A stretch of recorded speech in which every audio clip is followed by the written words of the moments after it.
All right, welcome, and thank you for your patience. Our closed session went a little longer, but we had no reportable actions taken in closed session, and so I will welcome everybody to the meeting and start with our land acknowledgement.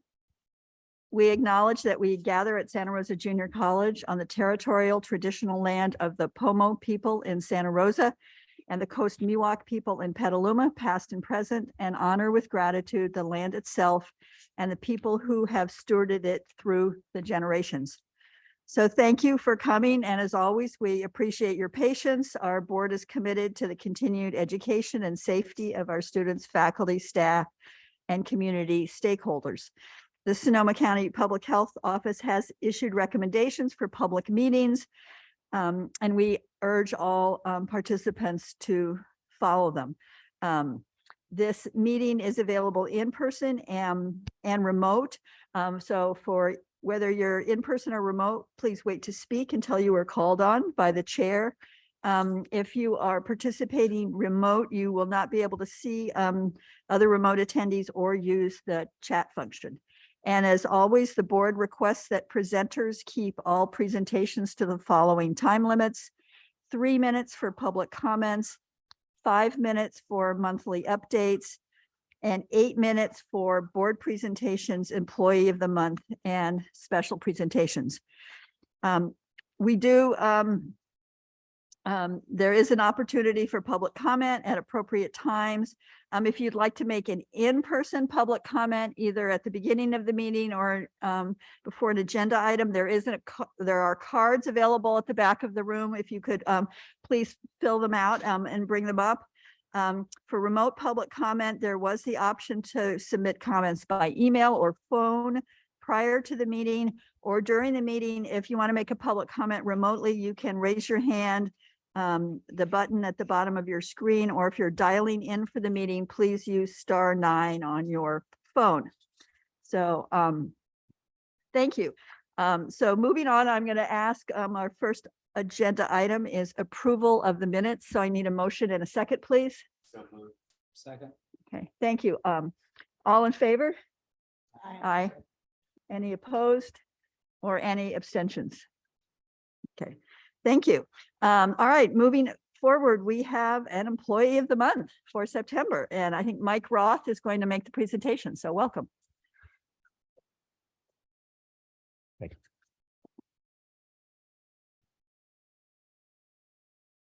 you. Okay. Hi, I'm Mike Roth. I'm the Director of IT Support Systems and President Battenfield and members of the board, Dr. Chong and fellow members of the college community. It's my privilege right now to introduce our Employee of the Month, Antoine Zaragoza. Over the past couple of years, it's been kind of a challenging time for many of us. Those of us working to provide the technical support for our students, faculty, and staff sometimes struggled to keep up with the need to adapt to this constantly changing environment we've been in. Throughout this time, Antoine has been a key contributor to our efforts to provide support to the college community. If you change your password anytime over the past couple of years, you may have spoken to him. Along with his colleagues in instructional computing, he's responded to hundreds of student calls and emails addressing a wide variety of support issues, many of which were unique to the unusual circumstances.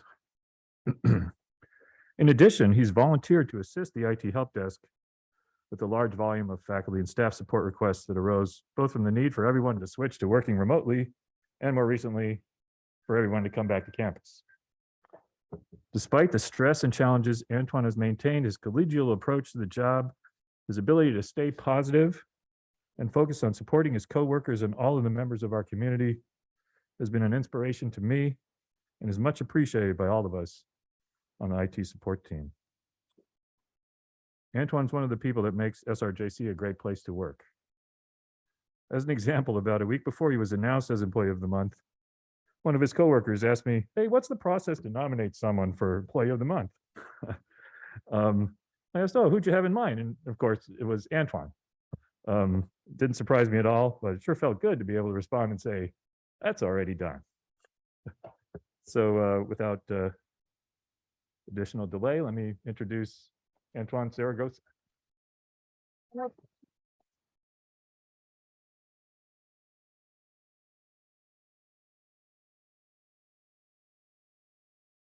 Okay. Well, I Thank you. confess it's been a little while. I can't remember if I'm supposed to give you this stuff now or after you say something. Any remember? Doesn't matter. After is better? All right, you go ahead. This won't take 5 minutes. I can't tell you all how pleased I've been to be able to work in such an institution that just allows me to have really a great time taking care of people. You know, I've been lucky to choose an occupation where my brain gets to work as fast or faster than I do. And with the graciousness of my wife, who's taught me to not break as much china in the china shop when I come in, to be able to deliver technology in a way that just leaves people in a great place. So I've been able to do that. Somebody asked me the other day about working in different places, and I thought, but here, inclusion is part of the ticket. Diversity is part of the ticket. It's not that this place is trying to include it as rounding out the structure. It is what we bring to the party. So it makes me a better person to deliver being a better person to you guys. And it's been a great journey. And I'm very humbled. Thank you. All right. I don't go away. We have a couple of things for you, okay? So the first and probably most important thing is the traditional help desk donut. Excuse me. And then also, this is a card from the department with some gift certificate in there. Perhaps you want to take another shot at going camping or something and get some camping gear in there. Thank you. And of course, we have more importantly, the Employee of the Month plaque. My goodness. And we want to get a picture with that, as well as the congratulatory letter and also, gift certificate to the Culinary Cafe, which makes great breakfast pastries. So, you know, you can get some and bring them to work. It'd be fine. And also to SRT, which I'm very sure will cool. be a very good season this year. So thank you again, Antoine. Congratulations. Thank you.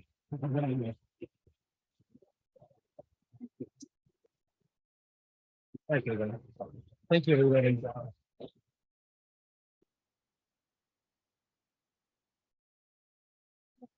Thank you. And again, well-deserved congratulations and thanks from the entire board. We now have a special presentation, introduction of new regular faculty with Dr. Holcomb. Thank you. Good evening, members of the board, Dr. Chong, college community. I'm pleased to provide an introduction of 34 new tenure track faculty members. They come to us from a variety of personal backgrounds and academic disciplines. Some are former associate faculty members here at the JC. Others are new to the college. Some are new to the region, have relocated to Sonoma County. Some are even new to California. They have impressive academic training, scholarly interests, teaching experience. Some speak multiple languages, among other qualities. But what they all truly have in common is a clear commitment to students, to teaching and learning, academic exploration, intellectual growth, lifelong learning, and equity in higher education. If there are any new faculty members here in person, feel free to stand up when I call your name. I don't see anyone, but I suspect many are tuning in live via Zoom, and I hope that they're enjoying this moment. So without further ado, again, there are 34 new tenure track faculty members. We'll start with in agricultural and natural resources, Pam Wittenberg. In health sciences, ADN instructor, Carrie Bittner. In kinesiology, athletic, and dance, Ali Deal. In counseling, Ankur Kumar. In biological sciences, general biology, Caprice Disbrow. In communication studies and speech, Joshua Hamzahi. Also in comm studies and speech, Gina Stahl-Haven. Health sciences, new ADN instructor, Natalie Berry. In theater arts and fashion, Emily Melville. Social Sciences and Political Science, Azmet Sakiev. English, U.S. Ethnic Literature, Jason Trevino. Public Safety, Fire Technology, we have Linda Collister.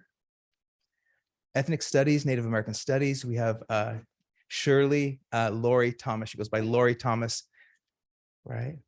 In Library Information Resources, we have Katrina Ron. In Ethnic Studies, Chicanx and Latinx Studies, Moises Santos. Counseling, we have Jessica or Jessie Paisley. In Business, we have Ryan Wenzel. English, U.S. Ethnic Literature, Erica Tom. In Chemistry, we have Nok Tran. In Philosophy, Sarah Wiley.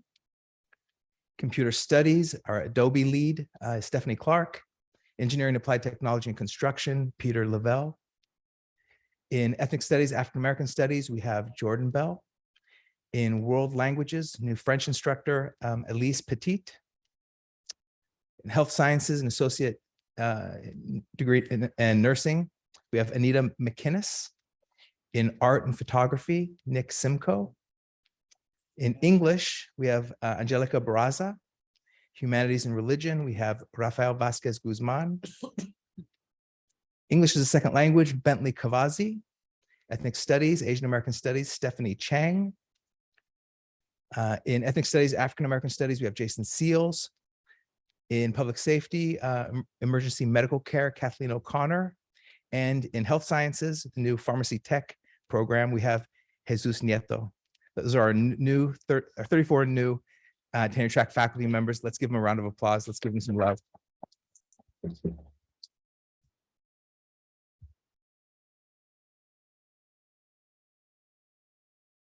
Thank you very much. Thank you.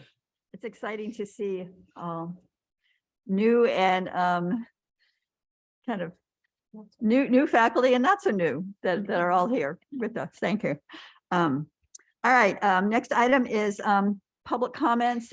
Did we have any cards? Is there anyone here who wishes to make a public comment? And did we have anybody submit emails ahead of time? And is there anybody here? I actually forgot to bring up my Zoom, but is there anybody here for public comment?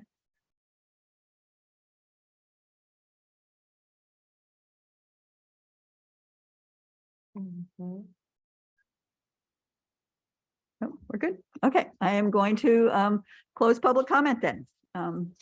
Thank you, and we'll move on to monthly updates, which are oral reports from members of the Board of Trustees and the president, starting with the finance report, which is mine. The finance board members who are on the board finance committee met on September 6th, 2022.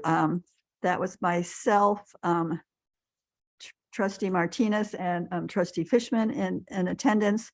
The only agenda item was a 22-23 budget update. The committee reviewed an update of the 22-23 state budget and went through the budget book. The discussion included the revenue and expense budget assumptions, the 21-22 ending financial information, and the proposed adopted budget for 22-23 for the various funds. We also had updates to the long-range plan and the new provisions for the hold harmless from the state. This is an item on the agenda. There's going to be a presentation to present the budget to the full board for approval today, and for any, of course, any public comment or questions as well. Thank you. Next, I will turn it over to Dr. Chong for college president report. Thank you, President Battenfeld, and good afternoon, everybody. Well, the fall semester started, and we had planned for 2/3 of our classes being in person and a third remote.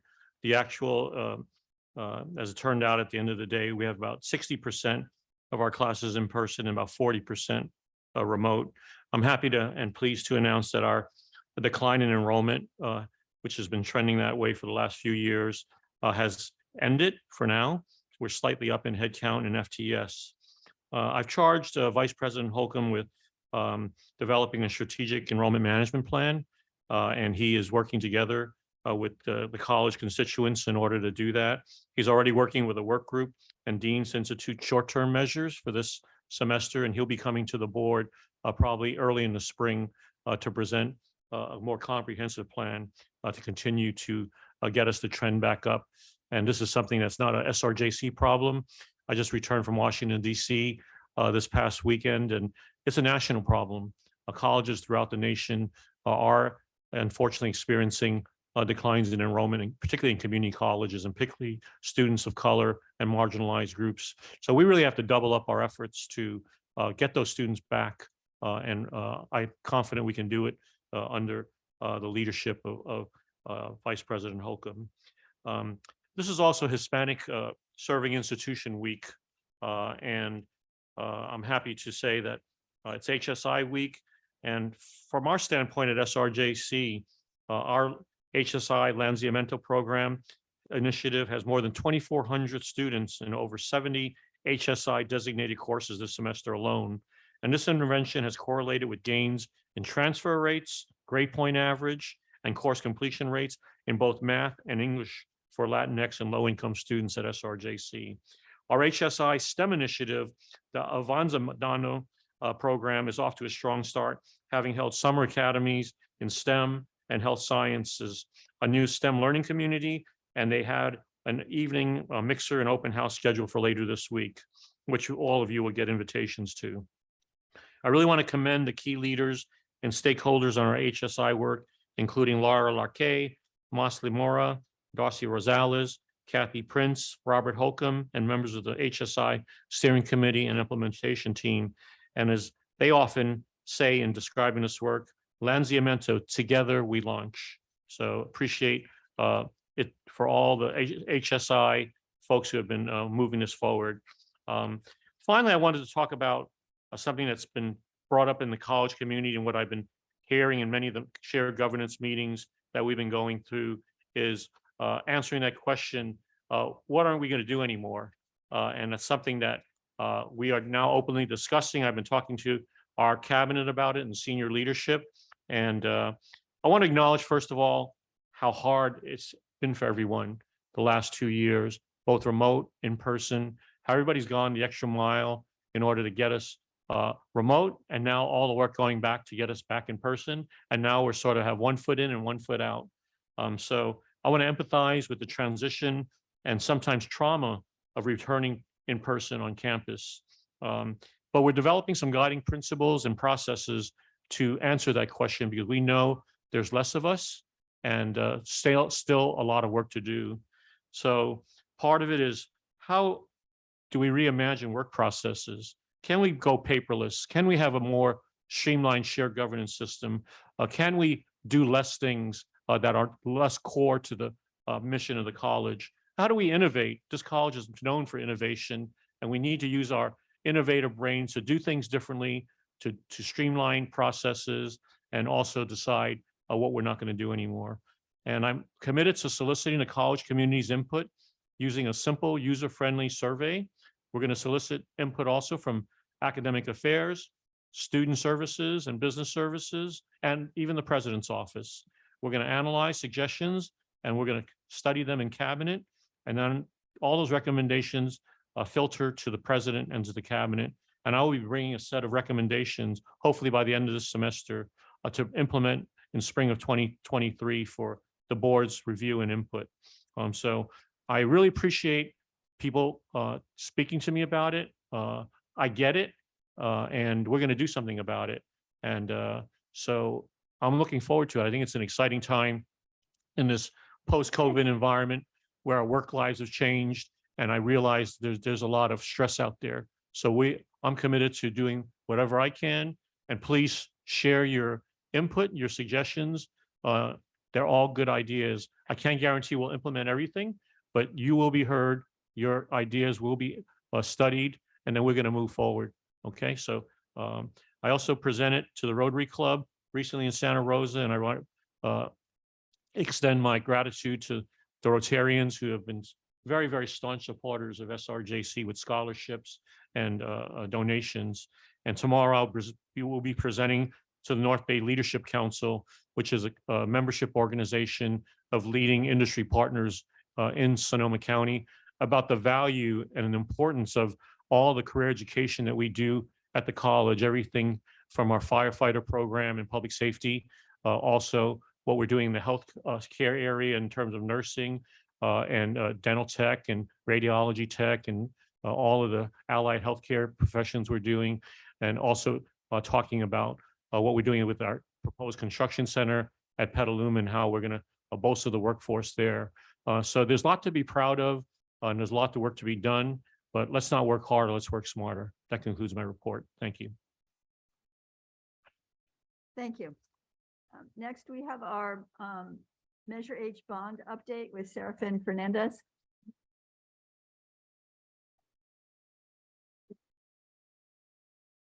Good afternoon, President Badenfeld, members of the Board of Trustees, Dr. Chong, and fellow SRJC community.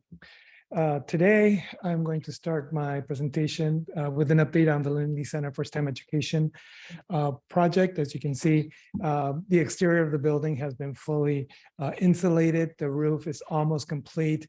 The next thing that you'll see going in probably next week is the windows. They'll start installing the windows and then the curtain wall and storefront system.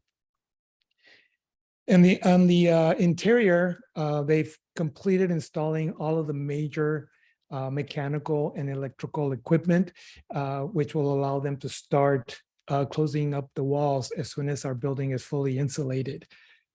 So we're making great progress, and we are on schedule to complete the project by next summer. The foundation, new office building, you're starting to see the views of a final completed product. The exterior wall panels should be completed by tomorrow, and we'll be paving the parking lot this Friday. So we are on schedule to have this project completed in December. At Garcia Hall, we were able to get occupancy for the building just before the semester started. So faculty and staff have moved in and classes are in full session. We did experience a couple of hiccups, but our HVAC and our water systems are fully functional and running. And we are working on the punch list items now. We do have the ribbon cutting ceremony scheduled for Friday, September 23rd at 2 p.m. Everybody's welcome. We hope to see a large crowd there. On your agenda today, you have Resolution 2422, which is change order number 28 for this project. It is for $135,000. $135,689. This change order takes our total change order percentage up to 22.4%. Just a reminder that the majority of the change order work on this project was due to massive amount of demolition that we had to do because of the asbestos abatement and then the rebuilding of those demolished areas, as well as implementing our new security standards. This particular change order, the majority of the money is to provide for that change in hardware that we had to make to accommodate for the security standards. We have one more change order that we're negotiating with the contractor at this point, which is basically just to do with the delays on the project, and that will finalize the change orders on the project. The Towser Gymnasium swing space at Annalee Village. On your agenda, you'll have our recommendation for you to approve the award of contract for Gecko Inc. For $1,047,600. We had 6 bidders on this project, which is very, very competitive. This low bid is higher than our estimated construction cost, but this is just proof that inflation is affecting us and supply chain is affecting us, and we're seeing it through the bids that are coming in. We don't expect these bids or these costs to go down in the near future. So we are recommending that we move forward with this project so that we can start it immediately at the end of this month and have it completed by the end of this year so that we can move the Towser occupants into the swing space and allow us to start construction on the new Towser Gymnasium, which, by the way, we just received comments from DSA, back check comments. So we a month earlier than we expected. So we are anticipating to be able to put the project out to bid a little earlier than our schedule. So us having these individuals out into swing space becomes more critical at this point. Busman IT renovation, this project is, construction is actually starting this week. Have moved all the occupants out to their respective swing space areas. At Schoen Farm, at Portables, all the signage is in, and we received the last batch of furniture that was delivered for the faculty offices this week. Everything is in. You do have resolution 2522 on your agenda to approve today. This is the final change order for this project. It takes our total change order percentage to 15%. This $40,000 is basically just compensation for the delays of the project. The Schoen Farm new greenhouse is complete. We have 2 items on your agenda for you to approve, which are notices of completion. If you may recall, we had 2 separate contracts, one to supply the building and a second contract to install the building. Both are complete, and we're asking that you approve the notice of completion for both contracts. And I finally get to put a slide on the Southwest Center modernization project here up for you. I'm happy to report that we are complete with the procurement of the design build team. Just a quick information to share with you what the scope of the project will include. We will have 2 phases to the project. The first phase, which includes a very important goal to get the site certified with DSA. That will include the relocation of some portables from Santa Rosa that will be used for swing space at the site. This will achieve DSA certification for the site for us by July of 2023. It will also include the installation of a restroom building and develop a student quad on the south side of the campus.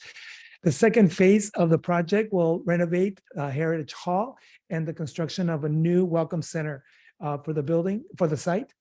It will expand parking and also include a new very large North Student Quad. That phase is scheduled to be completed by July of 2025. The RFQ and RFP were put out to the design build community. We had a really strong response with 5 teams being shortlisted and interviewed by a selection committee last week on September 6th.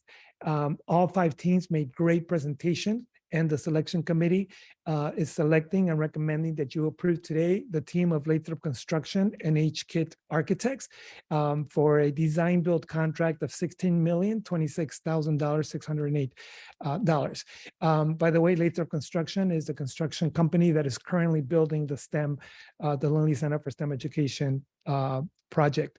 Also, just for your information, the design build contract allows us to enter into the design, but we don't necessarily commit to a construction cost, which it will be a not to exceed cost, guaranteed maximum price at the completion of the design. So we have an opportunity to work on that budget and make sure that we achieve all of the project goals.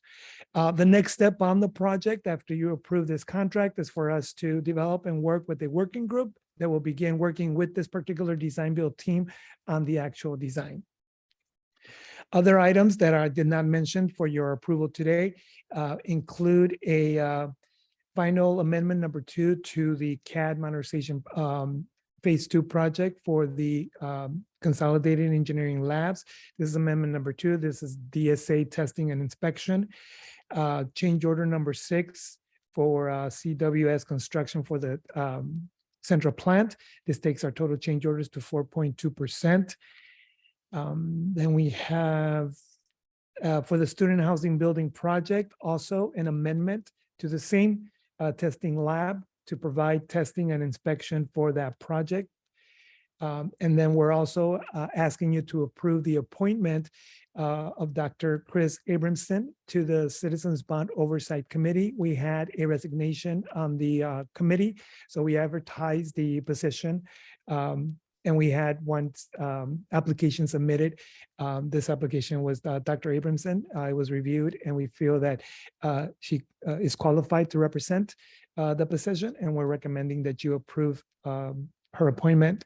And then, of course, the last contract for the Southwest Center modernization project. Again, please save the date, and we invite you all to attend our ribbon cutting for the Garcia Hall annexation project. That concludes my report unless you have any questions. Do we have any questions? Trustee Fishman? Hi, Seraphin. Thank you. I have a couple questions. You had mentioned that the Towser gym bid came in higher than anticipated. I was wondering what our original budget was for that. It came in, and how much higher was it? I mean, So our estimate was approximately $750,000. okay. Oh, okay. Yes, so it Came in it about did come in. 3 higher. more. Okay. And can you go back to the slide on Southwest? Yeah, thank you. So step 4, the working groups, that means focus groups that will include employees, all in a number of representative employee groups and students, maybe community, yes. or who's going Ye- to be? All of the above. So it would definitely include all of the district stakeholders, faculty, staff, students. It will include all of our departments such as facilities and operation, Right. district police, et cetera. And we will also invite community members to participate in this working group. Okay. And the second thing, I noticed the phase 1 will be done in July 2023. And basically that's tearing stuff down, tearing buildings, everything down but the heritage So hall, tearing it all down and moving in the portables. yeah, so the project does include demolishing several of the old buildings that are on site. That will be phased. So on the south end of the site, we have some older portables that were being used by the Wright Elementary School District. Those will be demolished, Mhm. and in that location, we'll install the portables that we are relocating. The Child Care Center, by the way, will remain in operation through the entire process. Okay, great. And the portables are coming from the Annalee Village? No. where are the- Annalee Temps. So Okay, yes, those are the newer buildings that we put there for the Communication Studies Department. and those are okay. And then it'll be really another 2 years before we get the buildings built, That's which correct. is normal. Yeah. Yes. Okay. Thank you. Any other questions?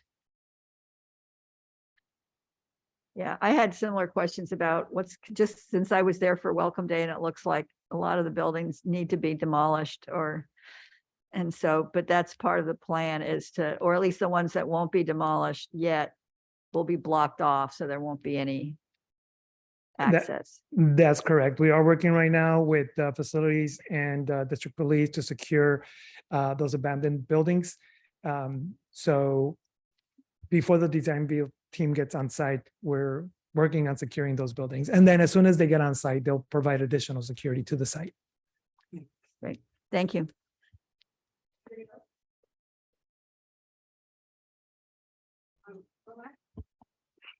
The last time that I was there, I believe there was childcare on the site. And what is going to happen with the childcare while you're remodeling? So the Child Care Center will remain in operation the entire time that we are remodeling. So that was part of the component that was introduced to these design build teams, knowing that they have to work around it and make sure that it's operational. Thank you. Anybody else? Okay, thank you very much. Thank you. All right, next we have a site update on our Petaluma campus with Dr. Long.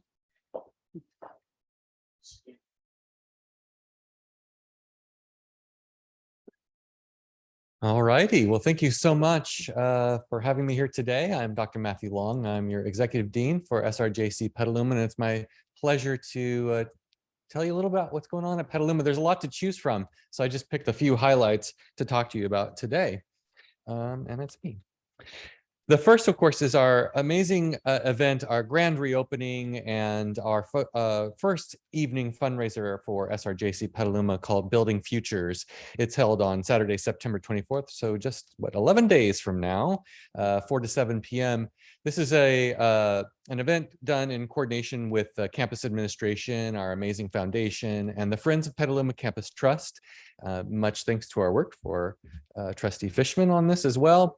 It is presented by Exchange Bank, who is our major sponsor this year. It came in with a $10,000 sponsorship, and we really appreciate their support.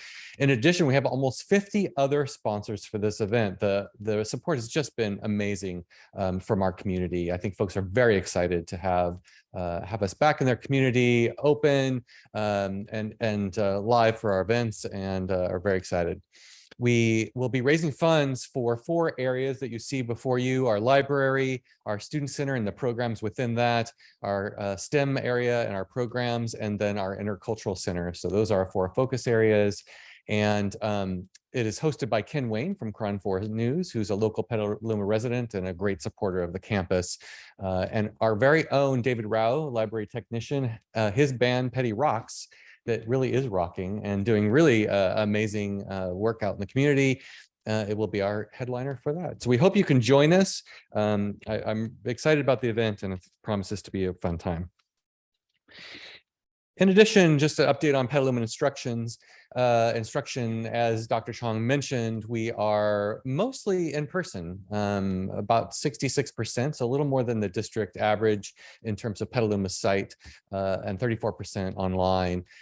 We have 146 in-person and hybrid courses on campus, with a total of 221 courses offered. So a really nice selection. Of course, our job is to provide some very specific career education programs that are on Petaluma's campus, as well as the most common general introduction, general education courses. And that's what you'll see before you. Another exciting return is our cinema series, our featured program. We have an incredible lineup. It started last week with Everything Everywhere All at Once, really interesting film. The films are a collection of old films and new films. And of course, the lectures are always fun and very interesting. Turn your attention to one in particular, which I always find interesting when Mike Trina, our instructor, puts this in here. He is doing one on September 28th called Safety Last, and it's an old silent film. And what he does is bring in actual piano accompaniment, the original music that you would have heard on the silent film way back in the early 1900s. So I encourage you to check out these amazing offerings. Always a fun time. And of course, I will highlight the opening of our Petaluma Student Center, which has been open to much acclaim. Students are raving about the experience they have in there. We have 3 main portions in there: our Welcome and Connect Center that's in the front. As you see, the college has invested in our Welcome and Connect centers that are doing great work of connecting our community and potential students to our institution. So that has been great. And then our model of support services around the outside and lounge and engagement in the interior, that model has proven very successful. And that's what you'll see there. The support services, our success team is around the outside, helping students that are in there. We have the exciting opportunity to have you in this space at our October board meeting. So we look forward to hosting you there in that space and getting you more acquainted with that. And in fact, at that time, we hope to have you with a tour before your board meeting next time. So if you haven't had a chance to see all the amazing things that have changed on the campus, there's been quite some work done the last couple of years. This will be your opportunity to do so. So we look forward to hosting you then. That's my presentation. Happy to answer any questions you may have. Thank you. Any questions? Thank you. Thank you. Look forward to seeing you. See you next month, or actually at the end of this month for your. Yes. All right, student trustee report. Trustee DeLachey Carmona Benson. Thank you, President Battenfield, Dr. Chong, the rest of the board, and our college community. I want to also say that I was very impressed with all the new people that we have hired. It's quite a diverse group, and I'm looking forward to having them here and part of our family here. The Student Trustee Council that I've started kicks off their first meeting next week on, next week on the 23rd. We're looking really forward to that. We've been having quite a bit of people, quite a bit of students reaching out and wanting to be part of that.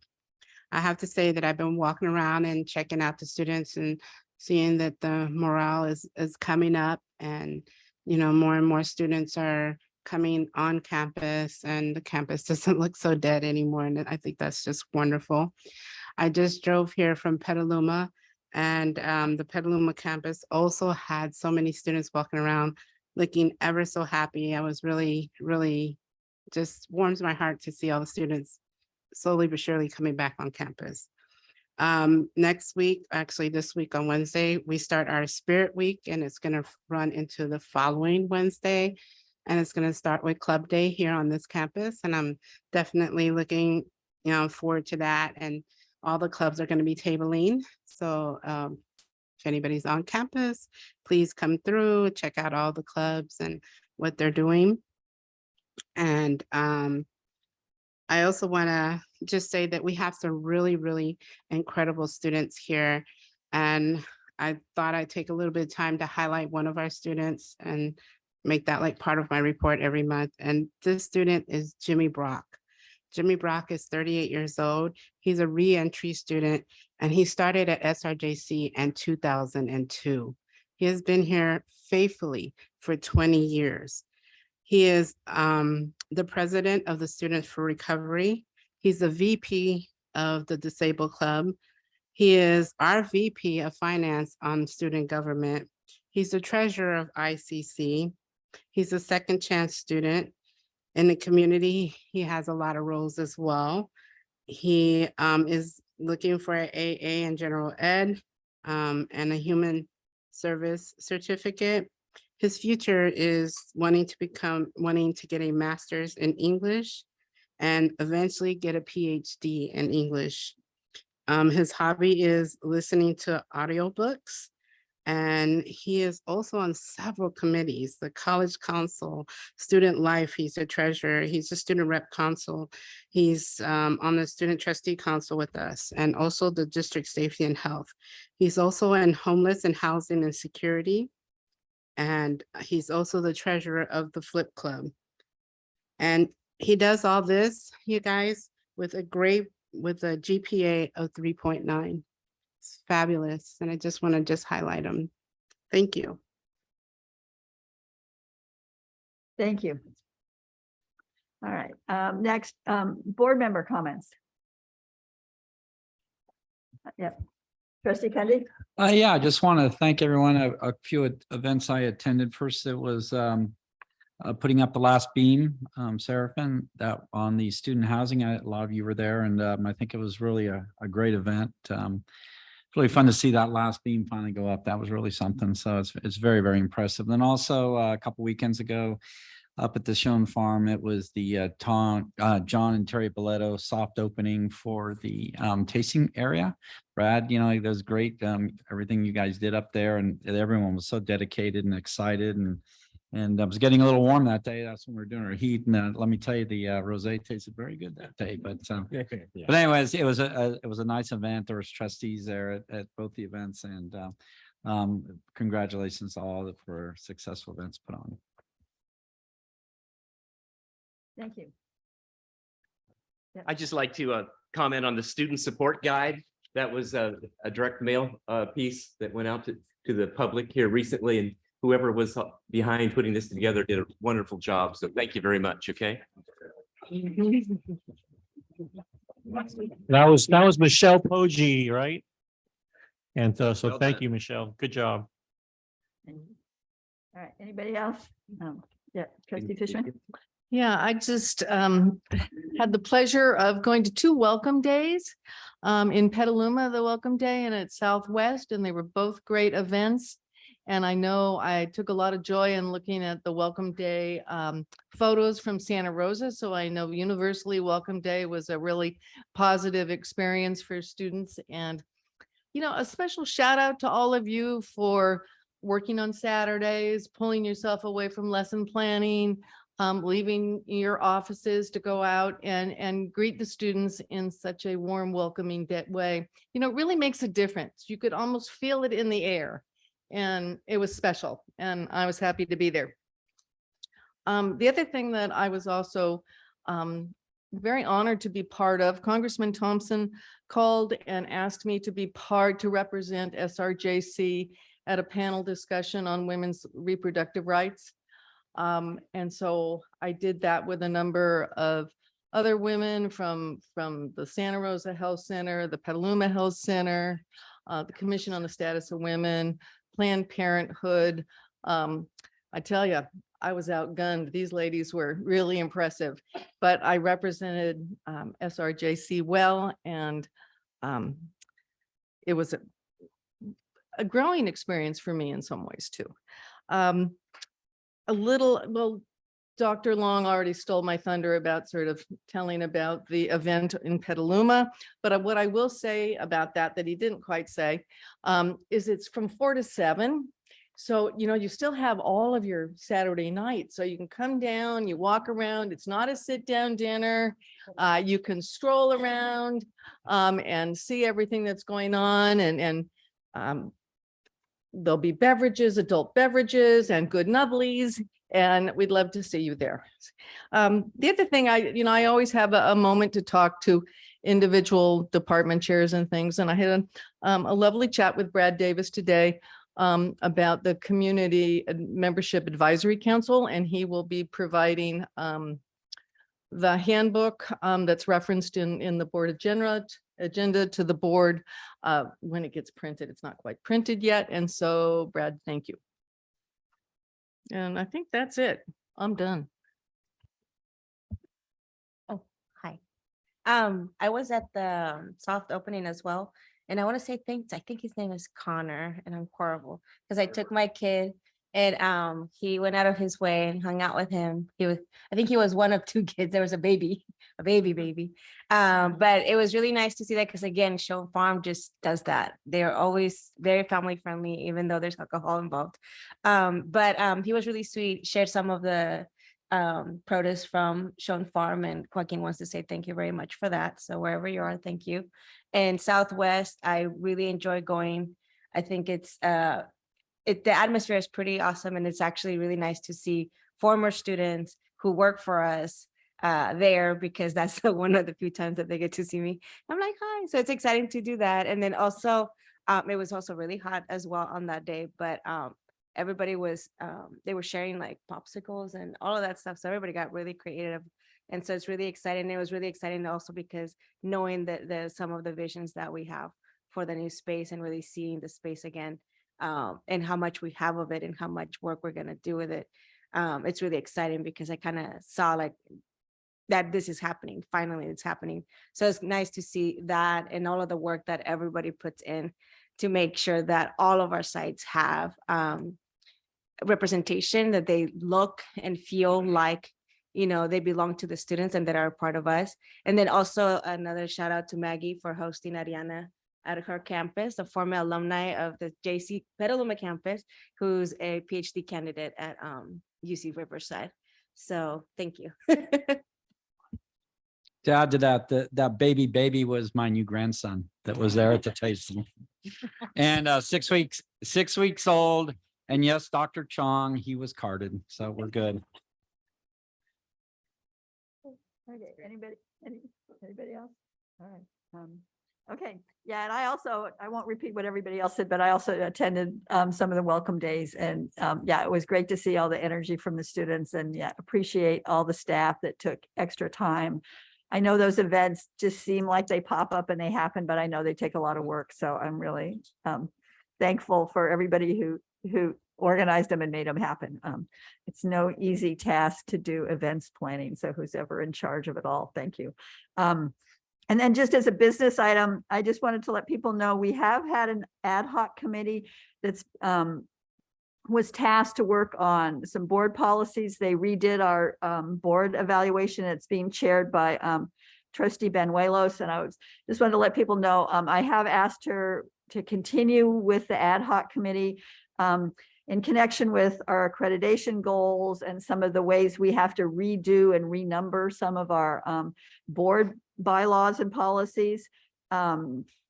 Trustee Benuelos and her committee is going to be reviewing the drafts of a lot of the policies that have actually already been put together by the Community College League, who we now work with, but they're going to be reviewing them, looking at them, seeing if there's anything we need to change before they eventually get brought forward to the community for comments and feedback, and then also to the board. So they're going to be working on that this fall and maybe early into the spring, we'll see. So I just wanted to let people know that that was happening. So thank you. All right, moving on to reports and starting with Academic Senate. I believe it's Monica Akubo is going to give the report today. Good afternoon, everyone. On behalf of Nancy Persons, President of the Academic Senate, Board President Battenfield, Dr. Chong, trustees, and college community. The following is a brief summary of Academic Senate work since my last report. And remember, this is on behalf of President Persons. At our retreat August 26th, we covered the basics of the Academic Senate purview, developed a shared understanding of what equity means to us and where it shows up in our work. We identified potential goals for the Senate for the year that will come to the Senate soon for discussion. We will apply the IDEAA values defined by the Academic Senate for California Community Colleges, ASCCC, to all 10+1 work during the 22-23 academic year. These values are inclusion, diversity, equity, anti-racism, and accessibility. For the Student Equity Plan 2.0, the Academic Senate agreed to form a work group to address metrics. Faculty members to participate on the work group have been chosen, and we look forward to what they bring to the Senate for input. We are addressing the requirements of the ACCJC in 2 areas identified by the Commission. This topic was moved to an action item and discussed at our meeting September 7th. The Academic Senate approved a work group at its meeting September 7th. At our meeting September 21st, we hope to approve defined goals, ancillary duty, duration, and membership of the committee, and then to put out a call to faculty for participation immediately after this is approved. We are proceeding with a return to work on guided pathways. Significant work was completed by the 4 guided pathways work groups, some of which is ongoing. The Academic Senate Executive Committee and Matthew Long will be meeting with 2 ASCCC representatives soon to discuss how we might strategize discussion of the large remaining balance of GP funds from last cycle, as well as the new funds coming to us in the second cycle, so that we may ensure the most impactful and beneficial implementation of guided pathways for our students at SRJC. We anticipate that this work will bring us into collaboration with multiple constituent groups at SRJC and hope to make a presentation to the board later this year on guided pathways. We will return to discussion of the faculty hiring procedure at our September 21st meeting and have made it almost the entire way through the current procedure. We will also be bringing the DEIA Professional Development Workgroup recommendations back to the Senate in the next few weeks for discussion and recommendations on action. Strategic Plan Mission, Vision, and Values Statement. At our meeting of August 31st, Dr. Smotherman presented the current draft of the mission, vision, and values to the Senate in the form of a report. There were no significant questions and no comments at the time, so the item was scheduled to be added to the board agenda for this meeting today. However, we later received a request from a senator for further discussion of this item at a subsequent meeting. I added this item to the September 7th AS agenda so that if senators felt they had given sufficient input, it could still be included on today's board agenda. Hadn't given us sufficient input. However, some questions and comments lingered, and so we will seek further input to provide to the board on this issue once more at our meeting of September 21st. For my final comment, I would like to express the following concern. In my role as AS president, I converse regularly with a wide array of SRJC employees and students. In almost every conversation, someone expresses the concern that they feel like things at SRJC are almost at the breaking point, that vacancies and illnesses are coming close to causing things to fall apart. We are also good at backing each other up, filling in for each other, and keeping things going, but my sense is that we are stretched so thin that there is no wiggle room left. At our President's Consultation Council meeting last week, one discussion topic was about what we won't do anymore, as Dr. Chong discussed. It is my hope that the Board of Trustees understands the level of stress we are all under at this point and recognizes the urgency of our collective situation. Thank you. Thank you. Next is Classified Senate with Debbie Weatherly. Good afternoon, Board President Battenfield, Board of Trustees, Dr. Chong, and colleagues. Congratulations to Antoine Zaragoza for the honor of being awarded Employee of the Month. Nicely done. And he always has a great smile and attitude, so congratulations again. We hosted the luncheon for classified employees, and it was very well attended. Kathy Matthews orchestrates the event with helping hands from the senators. She works so hard on all of our events. Our next big event will be on Halloween, and we are hosting a luncheon potluck with a costume contest. This was a past tradition in our district, and we are happy to bring it back. Look for more information as the month draws closer, and this is going to be open to everyone, not just classified. So we want to encourage everyone to come out for that. I can remember in the past, the judges were a lot of the trustees. I think Gail LeBaron was a judge at one point. So it's a very nice event. So try to come out for that. President's Consultation Council met by Zoom with lots of discussion on enrollment updates and accreditation needs for compliance with student learning outcomes, or SLOs. We had our first hybrid classified Senate meeting on the 2nd. We are in the midst of a reorganization of our senator duties, and we are updating our Constitution and our bylaws. On College Council, it was decided that Jean Durand, our VP of HR, and Nancy Persons, the Academic Senate President, would co-chair. They are taking on the duty of reviewing our charge. We also will be working on our shared governance reorg. Abrea Tillman, our current student government president, mentioned that we need a shared governance training for students. It was agreed we could all use some training on shared governance. We also will begin to discuss the process that we should follow in College Council. PBC has moved back to in-person, and it really was good to connect with everyone. We will be reviewing grant process and how grants will be vetted. Kate Jolly gave a budget update report and answered many questions. Thank you, and that concludes my report. Thank you. See, we have a Student Government Assembly report with Abrea Tillman. Is she here in person or, oh, there she is. Welcome. Hi, thank you. I'm here on Zoom and I hope that you can hear me well. Good afternoon, everyone. I'm Abrea Tillman. I'm the Student Government Assembly President. And we meet on Mondays from 3 to 5 and the city chamber. I'm doing a lot hybrid. So you can hop on Zoom too. If you want to be in Centra and you can have our meeting go. But some of the latest updates are definitely so I definitely want to take the time to give a shout out to my officers because they are amazing. We have a full house basically of officers in the middle of balancing life and balancing classes. So I really greatly appreciate them. And we did have a presence at Southwest, and I'm grateful that it was felt because we were handing out popsicles, and like you heard, it was hot, so people enjoyed them. So that was awesome. Thank you to my VP of ICC and my VP of Finance, Dory and Jimmy, Zach, and Genevieve, our advisors, for helping put everything together for Southwest. Upcoming is Spirit Week. Spirit Week is going to last from September 14th through September 21st. And there's 5 events. First is Club Day happening tomorrow with our VP, ICC, Dory, and our advisor, Nick. So thank y'all for that. Jimmy, our VP of Finance, has been very helpful and influential as well with getting that together. So we look forward to having Club Day on the quad.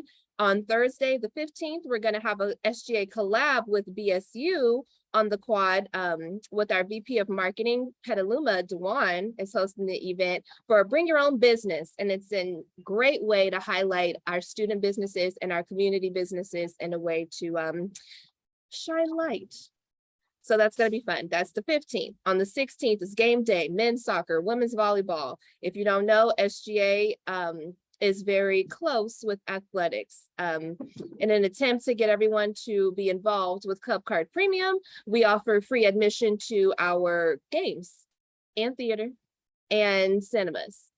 So please let your students know if they have Club Card Premium, they get free admission to our games, which include the upcoming men's and women's games, men's soccer, women's volleyball. Then we have the student mixer. So we want people to know who our officers are in SGA. Some of them just don't know.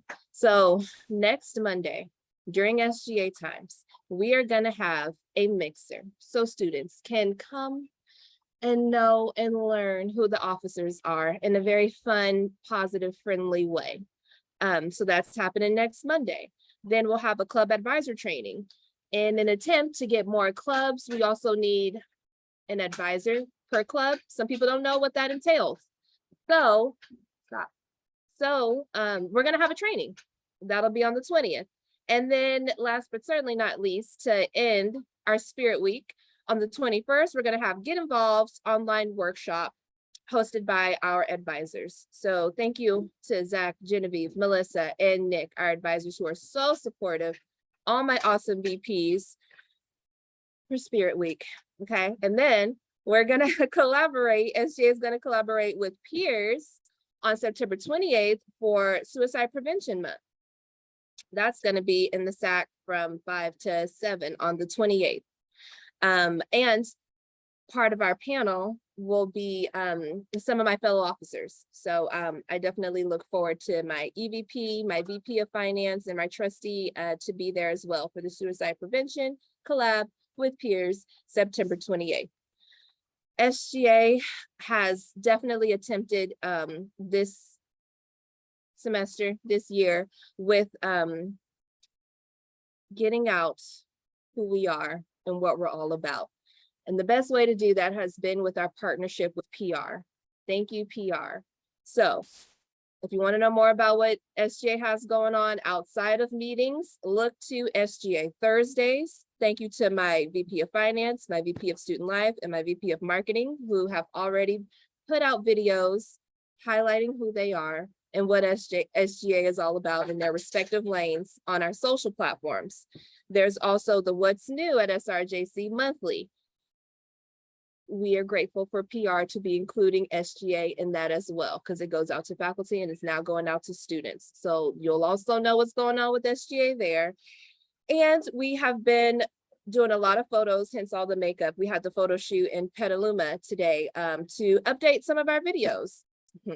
To update some of our pictures on all the campuses. So thank you to my VP of Diversity and my VP of Clubs who came out and did photo shoots at the various times and locations. Please let your students know that we're looking for more participants and models for upcoming photos as well. SGA's goal is to highlight the available resources that we have to create and implement innovative change in policy and procedure and to increase student engagement. We do have an opening for Student Life Petaluma. So if you know any students that are interested, please send them my way. And again, SGA meets Mondays from 3 to 5 in the Senate chambers or hybrid. Look for more information on the SRJC website. Thank you and have a great evening.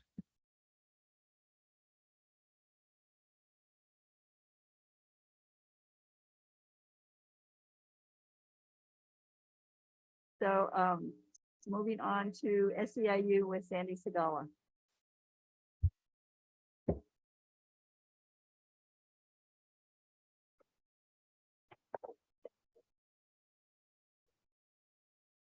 Okay.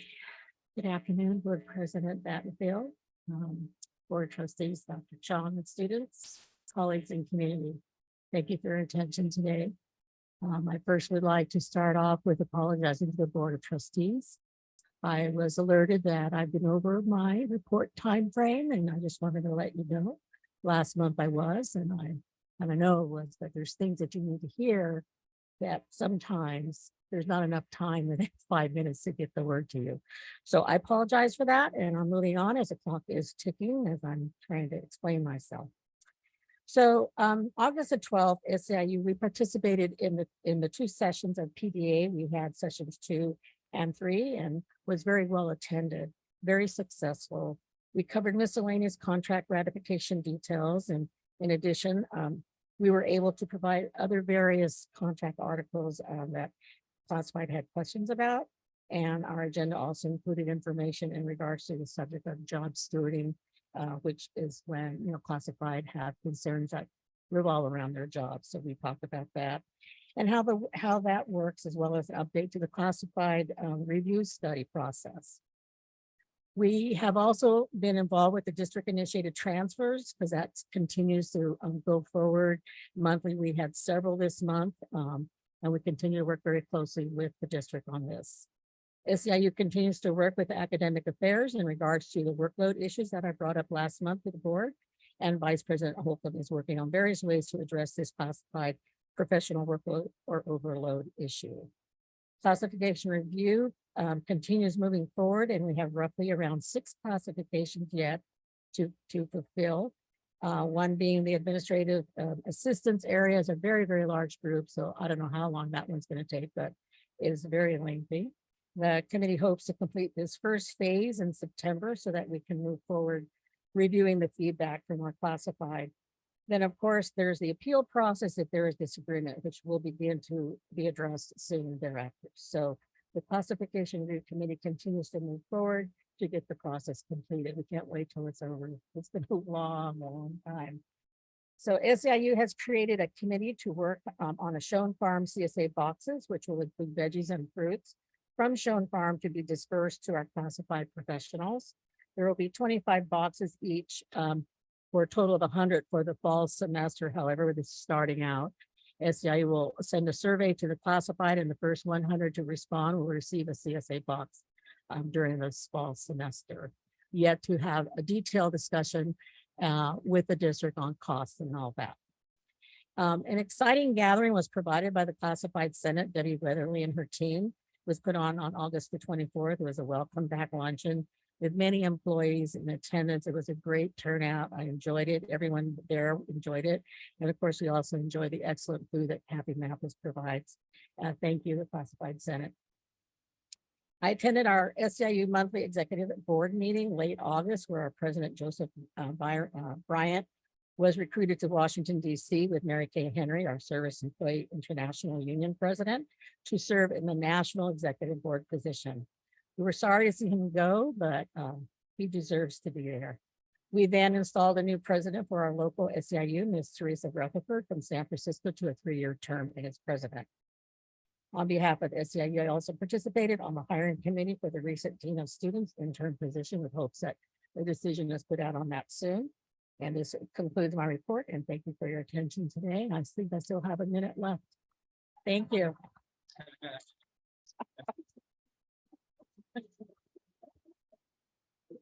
Thank you.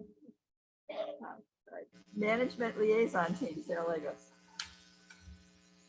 Good afternoon, President Battenfeld, members of the board, Dr. Chong, and college community. The management team is grateful to hear the renewed focus the college is taking to finally have the conversation about what we will no longer do, as Dr. Chong reported today. Over the past 5 years, SRJC has seen an exodus of employees through early retirement incentives, moves, and other reasons, but no corresponding review and analysis of the workloads that remain. We are lucky to rely on the dedication of the remaining employees to pick up the workload and ensure our students and programs and services are supported.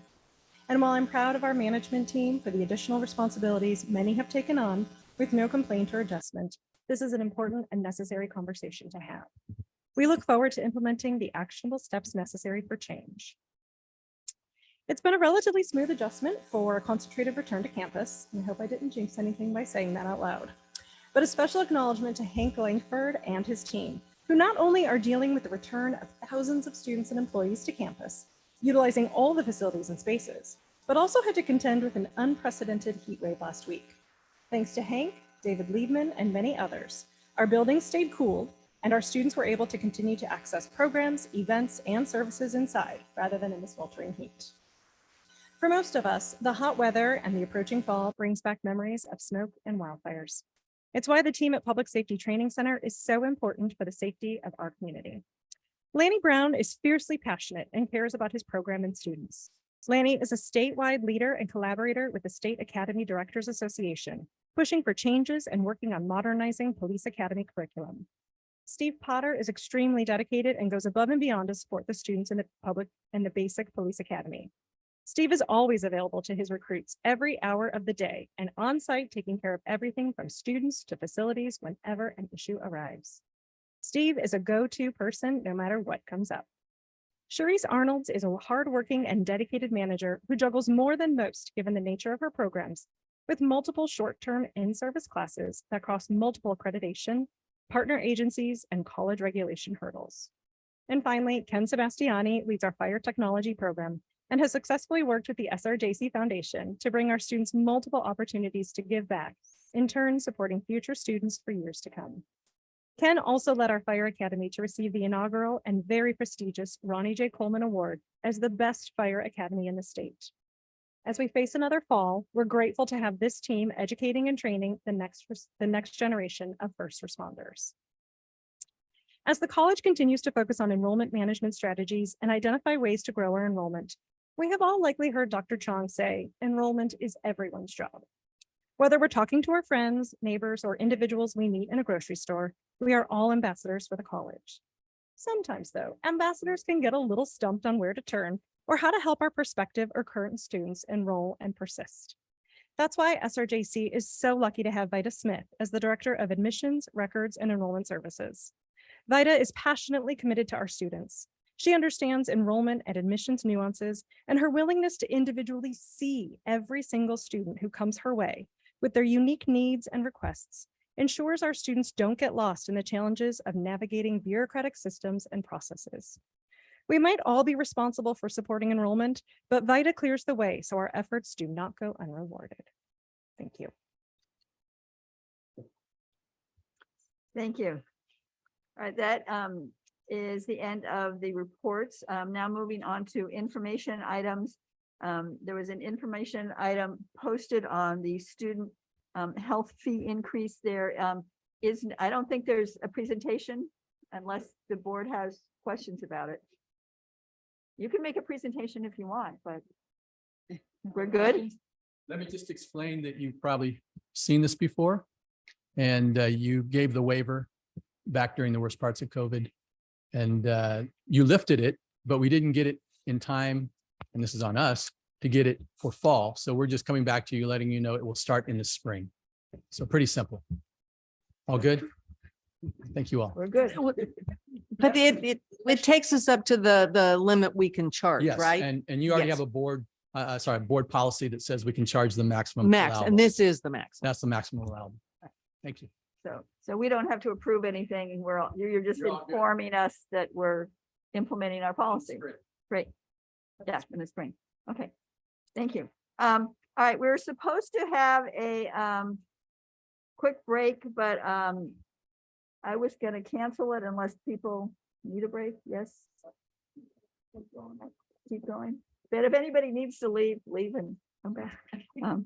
Anyway, all right. I'm going to move on to the consent agenda. Then we have items 1 through 16. Is there any that anybody wishes to pull? All right, then I need a motion and a second to approve items E1 through 15. Motion approved, E1. All right, and again, since we're here in person, we don't need to do roll call votes anymore. So all in favor, say aye. Aye. Any opposed? Or any abstentions? All right. Moving on to the action agenda, F, starting with F1 personnel actions for September 13th, 2022. I need a motion and a second, please. Move for approval. Second. All right, do we have any public comment? Any board comments or questions? All right, then we'll have a vote. All those in favor, please say aye. Aye. Aye. Any opposed or abstentions? All right, F2, which is the July 15th, 2022 to August 18th, 2022 warrants. I need a motion and a second, please. Move for approval. Second. All right, any public comment? Or any board comments or questions? All right, all in favor? Say aye. Aye. Opposed? Abstentions? Ms. Fishman?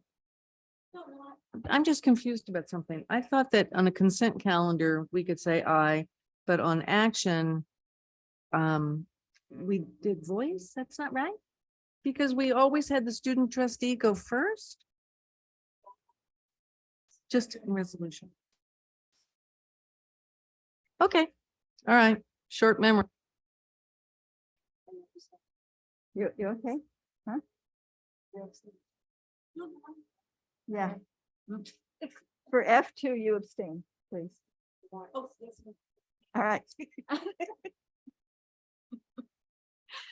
All right. We're getting used to being in person. All right. F3 is the 2022 to 23 budget for the Sonoma County Junior College District. And we have, I'm going to ask, we have a presentation and then I'll have a motion in a second, and then we'll have an opportunity for any public comment or board comments. So thank you, Kate. Jolly. Okay. Good afternoon, President Battenfeld, members of the board, Dr. Chong and colleagues. I am super happy to be here in person today to present the 22-23 adopted budget. So when we created the 21-22 budget about a year ago, we had an increase to our fund balance of about 159,000 budgeted. I'm happy to report that similar to last year, our ending position, we were able to add 8.7 million to our 21-22 ending fund balance, and I'll go more in depth on that in a couple of slides. So jumping into where we ended up with the unrestricted general fund, our revenues came in at 139 million and our expenses were about 130.3. 63.3% of that is in salaries. Academic salaries is 39.2, classified of 15.3, management of almost 8, and then other salaries of a little over 1%. Our benefits accounted for about 24.1%, bringing our total salary and benefit expenses to 87.4% of our budget. In comparison, that was about 89% in the previous year. So we continue to trend in the correct direction and what we were aiming for in our long range planning. On the functional side, so this is just basically explaining all of the expenses by type. As expected, we had about 73% of our funding is spent on instructional activities and support, as well as student services. Of the remaining amount, a little less than 23% funds the district administrative functions, and a little under 5% funds the community services, ancillary, and our transfers to other funds, including for OPEB. For early retirement. So it's not a surprise to anybody, I'm sure, to hear that we've been losing our full-time equivalent students, or FTES. This chart shows the level of FTES in our district since 2016-17. The funded level of 19,451 FTES under the fire waiver is the purple line. The goal under the long range plan of 17,500 is in green, and then the actual amount that we've been serving is in red. So back when we created the long range plan in 2018, we did have a 9% reduction to the schedule. We did anticipate losing some FTES. We knew, in that decline, we were hoping to land about 17.5. We landed about 17.3, and then COVID hit, and we've had just a steady decline since. In 21-22, we ended up with a final amount of 12,454. So as we move into 22-23, restoring our FTES will be one of the district's largest initiatives. Last spring, the Planning and Budget Council created an enrollment management work group, as Dr. Chong mentioned earlier, to explore solutions and make recommendations. And Dr. Holcomb is leading that process and moving it forward. So I'm sure you will hear more as we go. So as part of their budget proposal, the state implemented a reform of the hold harmless, which was an amazing gift for most districts, but created some, issues for us in a little bit.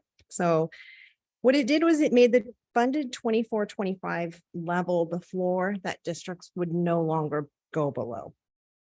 So however, a district won't receive ongoing COLA until they grow into what they're earning under the FCFF. So this has created a very large impact on our future financial planning. It does eliminate our fiscal cliff, which is fabulous, that we were preparing for under the long range plan, but it now creates a new gap that we need to address. So the chart that you see is simply for illustrative purposes to kind of understand the concept of this new reality that they have given us. So assume the state gives us 145 million in 24-20. Oops, sorry. I'm going the wrong way. There we go. In 24-25. So right here, we've got 145 million. We're still earning our current 12,450 roughly FTES. So when we go into 25-26 here, we've still got that 145 million as our base. They give us a one-time COLA of 3%. So our funding for that year would be this 149,350.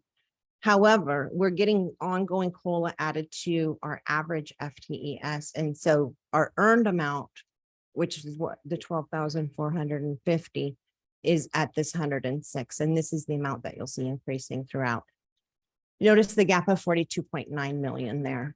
So rolling into the future year in 26-27, the state returns us back to this 24-25, 145 million, and then gives us a one-time COLA of 2%.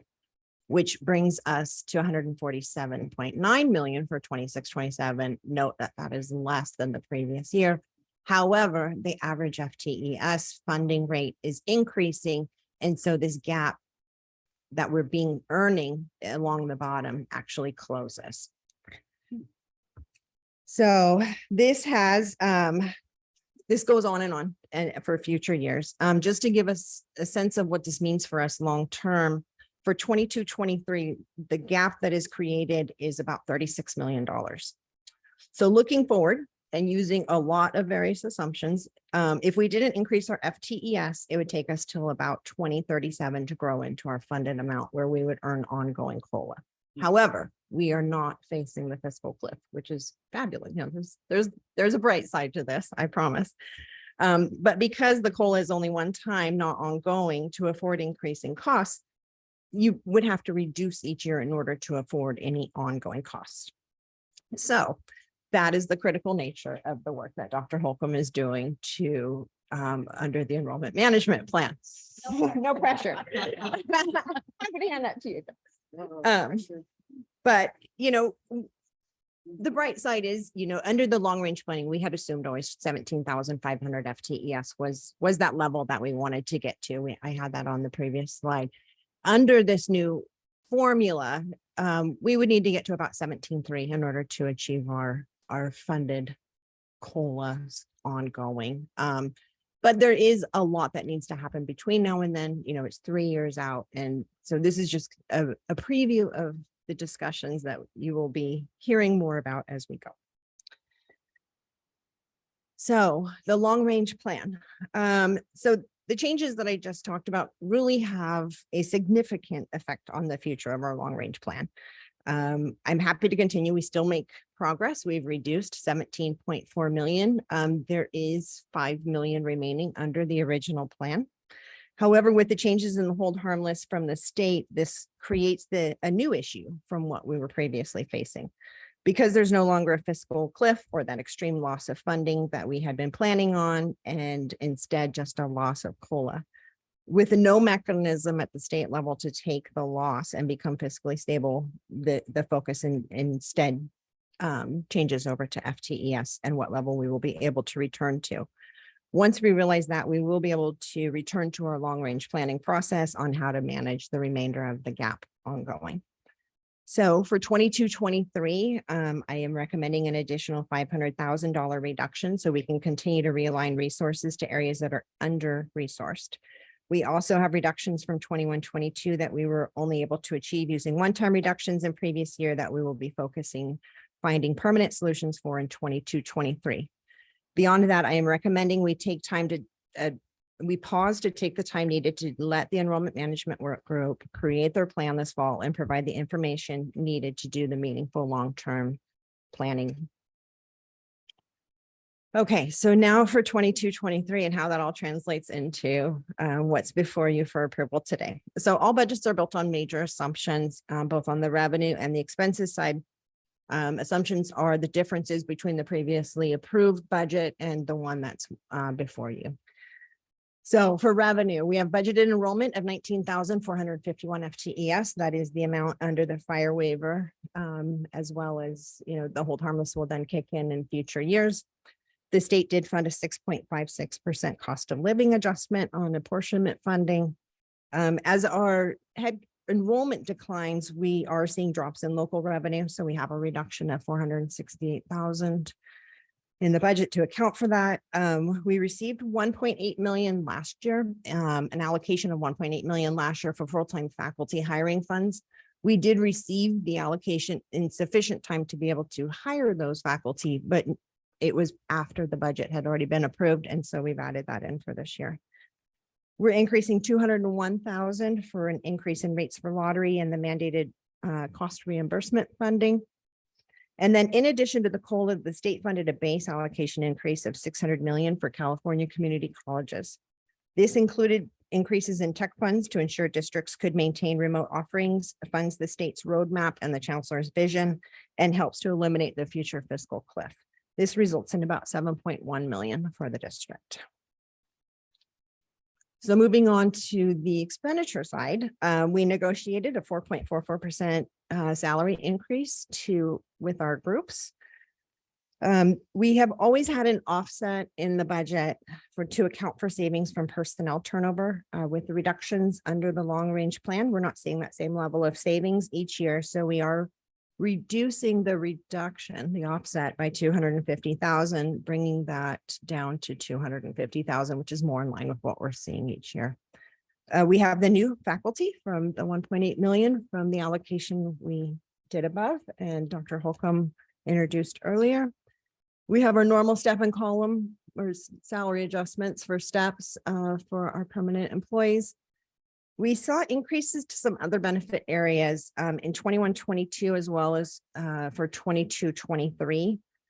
There is a light increase in our work comp, but the majority of that is coming from unemployment changes related to COVID. The state did step in last year, and we did also use some of our state COVID funding to offset some of those increases, but we're having to recognize it in this year since it is continuing. We saw our STRS rate increase, a sizable jump from 16.9 to 19.1. This is the last planned jump for STRS. However, they do have the ability to increase it up or down 1% each year as we move forward. PERS also saw a nice jump from 22.9 to 25.4. This was the last year planned increase for them. They are actually anticipating slight declines over the next 2 years. So we're hopeful that'll pull through. We have some new positions in the budget, which, is great. We see these are mostly related around the Southwest Center. So that's the AA3 level out there. We did hire a custodian out there when we took over that. And then along with the tech funding, we've got positions approved in distance ed as well as IT. We negotiated picking up the increases to health benefits this year. We have our uncontrollable cost increases. So this is our legal, our insurance. We also have maintenance costs around Southwest Center, fire panel monitoring, all of the things that go along with running on campus. We did have a savings of 230,000 that we had previously spent in rent, and that is offsetting those additional costs. And then we've got sabbaticals, which is not new. They just vary each year from year to year. And so we need to just budget appropriately. We saw a sizable increase in our utilities this year. Some of that is from transitioning back to campus, but the vast majority of it is around rate increases from our providers. It is a board election year. This goes on and off every year.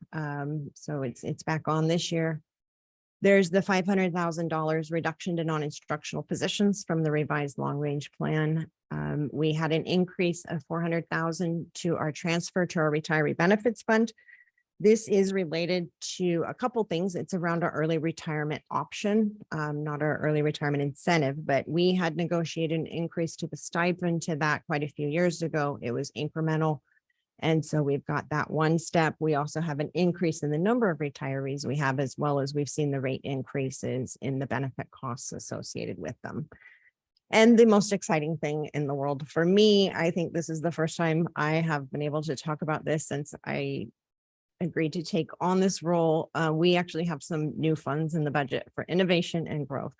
So we put, with everything that we need to focus on this year, we put in $500,000 in one-time funds to fund things that come up, ways to come up with ideas, seed money to start things.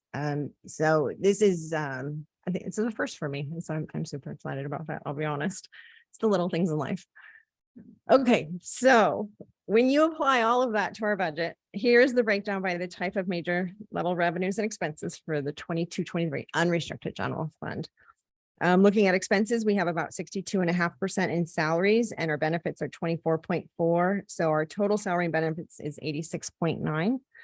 And we also continue to make progress to being more sustainable, longer term, when you look at the makeup of the total salaries and benefits within our budget. When you add it all up, we are budgeting a $1.78 million increase to our unrestricted fund balance.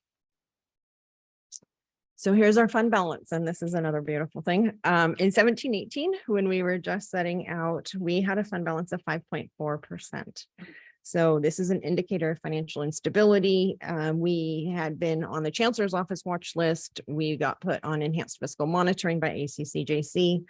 Since then, we had been working to increase that. Although it was slow, we were always headed in the right direction. And then the last 2 years, we've been able to make the dramatic increases, mostly around related to not being on site, as well as the revenue backfills from the federal funding and just ongoing savings from the long range plan and all the work that we've been doing. It's the one benefit I found in the pandemic. I think I'm the only one that has found something, so I'm super proud of that.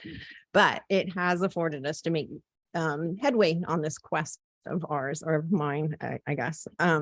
So as of June 30, 2022, we had increased our unrestricted fund balance to 19.1%. I am super proud. So the state has always required us to maintain 5%, a minimum of 5%. In the state budget this year, they put in a strong recommendations that districts develop policies to maintain 2 months of expenditures, which is equivalent to a 16.7% fund balance. So as you can see on the chart here for 22-23, even though we are adding the 1.78 million to fund balance because of our large increase in revenues, our fund balance percentage is dropping slightly to 17.8. However, it is still higher than the 16.7 recommendation. So we will work on bringing those policies to the board as we transition over to the new CCLC templates. Okay. So I'm going to cruise quickly through here. So our focus is always on the general fund. We do have 11 other funds that we don't get the love that they usually probably should. But they include our special revenue funds, our facilities related, and our internal service funds. So they include Fund 33 is our child development. So this is the children's center portion, not the lab up to the instructional program. 34 is our farm. So this is our farm operations and is mostly funded out of revenue from grapes. 35 auxiliary. So that is really around the commissions and expenses of food services. Our parking fund is everything related to the parking lots and funds a portion of district police salaries and is funded out of parking fines and fees as required by Ed Code. 41 is our capital project. So that's our local, state, and federal non-bond related facilities projects. And then 44 is Measure H, our bond project. One thing I will note in Measure H is we do have the 105 million in there for the last issuance of the series. 61 is our self-insurance fund. We are self-funded for the lower end of our property and liability, as well as our dental. 69 is our retiree benefits that I mentioned earlier. 71 is our new fund that you approved back in June. So that is related to the Cup Card Premium. It used to be over in SGA. However, with GASB 84, they required it come into the district. So that's the brand new one. And then we've got our student rep fee and our student center fee that are both in 72 and 73. So if anybody wants a copy of the presentation, any additional details, the budget book and this presentation will be out on the website, and then the budget book will also be in board docs. And I'm happy to answer any questions. Kate, as always, you did an excellent job. So thank you very much. But I did have one quick question. That was, I believe our Board of Trustees who are up for re-election are all running unopposed. So why would you be reflecting a $200,000 cost up there? That is a great question. It is because we still have to pay for the election to occur. So Oh, we do. So it's in there. Oops, I'm sorry. I didn't mean to hit that. It's in there. That doesn't mean that we will see 200,000. We may see 5,000, but because when we're creating the budget, it's not always known. We put it in there. It rolls in and out each year. And if we don't spend it all, then I will be talking about how we increase our fund balance next year. Okay, thank you. Anybody else? Yes. You know, I'm forever a student about this budget, forever. I welcome your question. I know, and I've heard this, a couple times since I sit on the finance committee. But I was wondering if you could go back to the slide that says the negative 500,000 for the non-instructional personnel. Mhm. All right, reduction to non-instructional positions. And so that's people, right? And that's jobs. And is that be resolved by attrition? Just because I don't want anyone, to freak out about that. And then to finish the question, then there's a 250,000 for a hiring slowdown reduction. Mhm. Could you marry them for me or something, or? Yes, I can, definitely. Okay, thank you. So the 500,000 is the long range plan. And so Okay. that's just an ongoing reduction that we've done each year, and it's all been handled through attrition, I think. Okay. For the most part, it's been handled through attrition.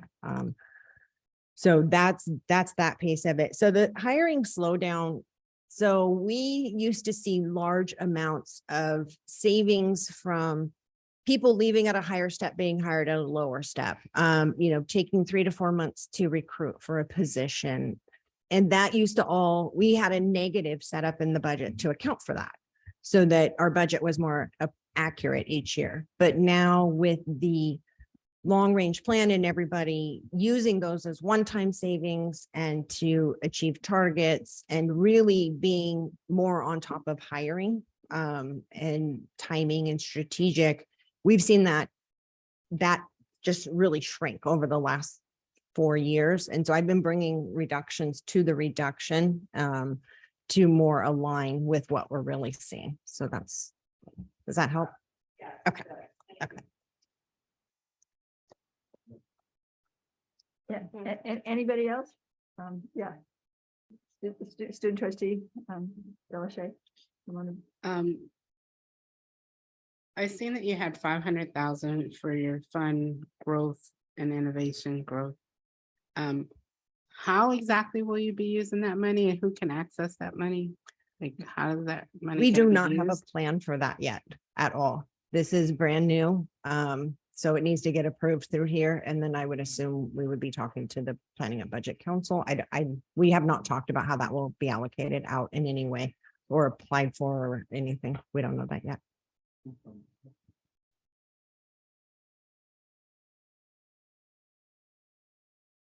Anybody else? Yeah, just comment, Kate, that was so well explained. I want to thank you very much because you really, I think she deserves a round of applause for her travels.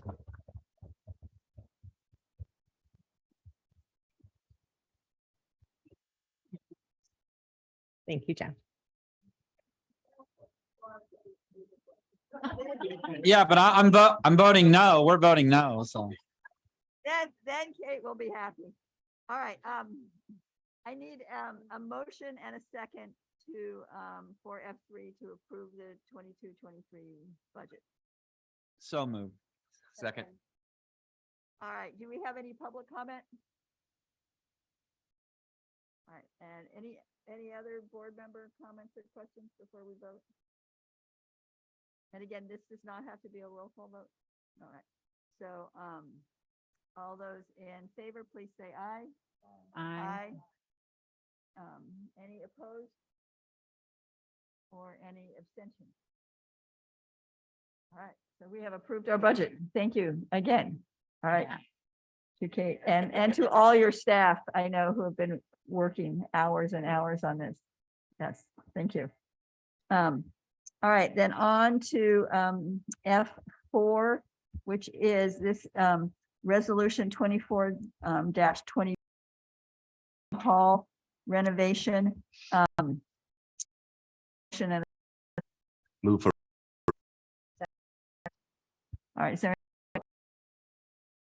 right, member comments or questions on this?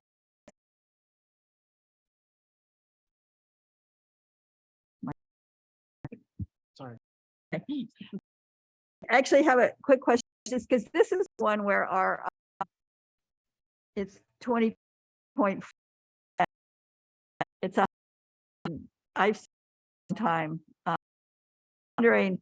I mean, it's a lot of these that we have, but was we could have budgeted this ahead of.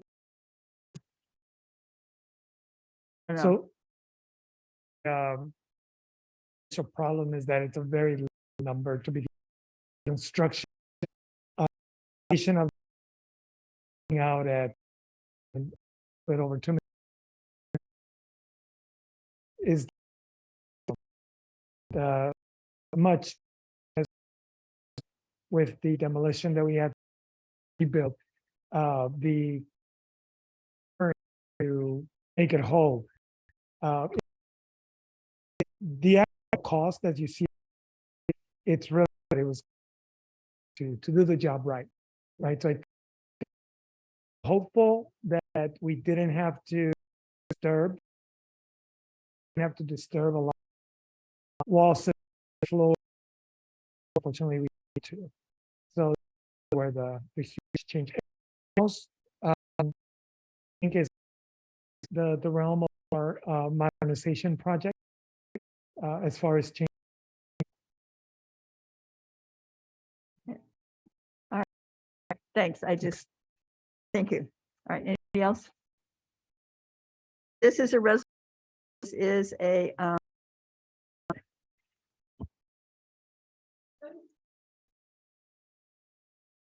Aye.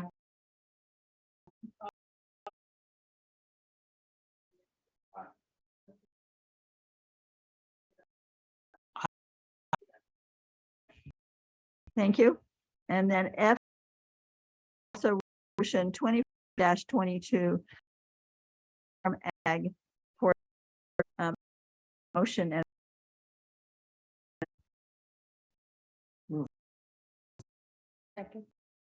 do we have any public comment?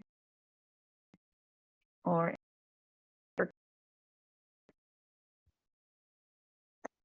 then we have a roll.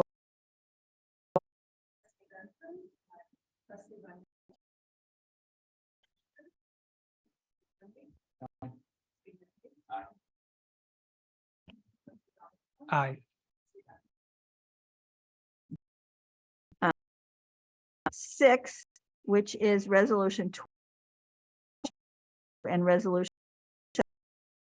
20 and resolution 28-2, declaration of Dolores Huerta Day, Native American Day in June for the. So I need a motion and a second, please. Second. Thank you. Comment? When You take public comment or comments. President Batten, the board to this action, again, a commitment to our DEI initiatives, and it recognizes communities that we haven't in the past, and it's also keeping up with what we're seeing nationally, and about time, so to speak, to recognize the contributions of Cesar Chavez. Dolores worked Native American Day and Juneteenth.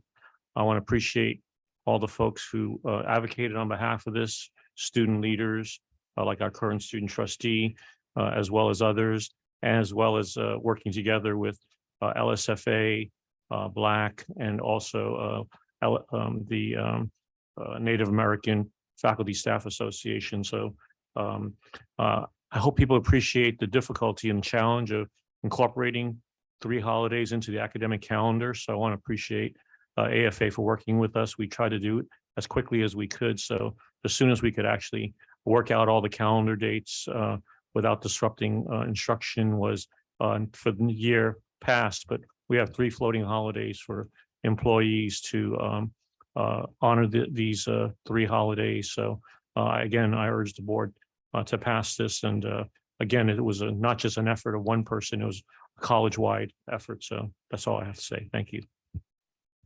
Thank you. And again, any public comment? Okay, board comments? Trustee Delachey, Carmona Benson. I'm really pleased to see this pass, with Cesar Chavez, Native American, Juneteenth. I just would like to add that it would have been super great if there was also LGBTQIA and APIA.